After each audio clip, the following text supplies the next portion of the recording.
Voilà, pour cette quatrième vidéo, Shodo Harada nous parle de la respiration, qui est centrale dans toute pratique méditative. Nous entrons en nous par la respiration. Elle est ventrale, profonde et détendue, en allongeant l'expiration. Le corps est comme un espace vide et détendu. L'air intérieur et l'air extérieur ne font qu'un. Plus vous pratiquerez l'expiration complète et consciente, plus votre esprit sera clair. Il est difficile de dire plus juste en si peu de mots. J'entre en moi par la respiration, c'est-à-dire que je dirige ma conscience vers l'intérieur, vers le phénomène de la respiration. Au début, dans la posture, on est plus orienté vers l'extérieur, puis vers le corps, et là, on va rentrer à l'intérieur. Elle est ventrale, profonde et détendue. Alors, bon, la respiration, je vous ai expliqué, mais évitons.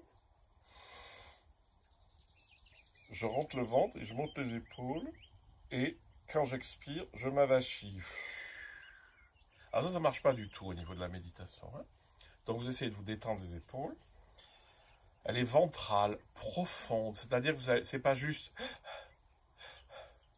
mais c'est vraiment j'inspire, et là je me dilate, comme si j'avais une bouée de sauvetage, quoi, une bouée. Quoi. Et détendu, détendu, c'est pas, je vais y arriver, non, donc je me détends, alors l'inspire est tout à fait détendu, et me remplit en bas. Donc vous remplissez l'espace ventral en bas. L'air intérieur et l'air extérieur ne font qu'un. Ça c'est intéressant, c'est d'arrêter de faire de la dualité. Mais c'est vrai que l'air qui est à l'extérieur et l'air qui est à l'intérieur, ça va être le même. Ça va circuler. Puis au bout d'un moment, vous allez sentir que l'air, il passe aussi par tout le corps. Enfin, je veux dire, on respire par les narines, on respire par les oreilles, on respire par le sommet du crâne, par le ventre, par n'importe où. Tout ça, ça ne fait qu'un. En allongeant l'expiration, très important, on le sait par rapport aux neurosciences, c'est-à-dire que dans l'expire long, vous vous apaisez. C'est-à-dire que ça favorise le parasympathique, donc ça fait retomber le pouls, la pression, etc.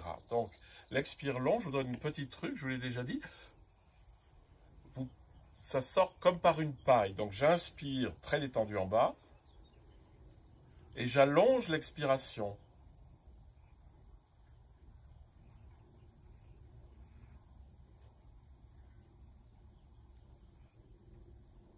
Et j'inspire à nouveau. Plus vous pratiquerez l'expiration complète et consciente, plus votre esprit sera clair. Et ça, je peux juste le confirmer. Le jour où j'ai compris ce que c'était que l'expiration profonde, qui va jusqu'au bout,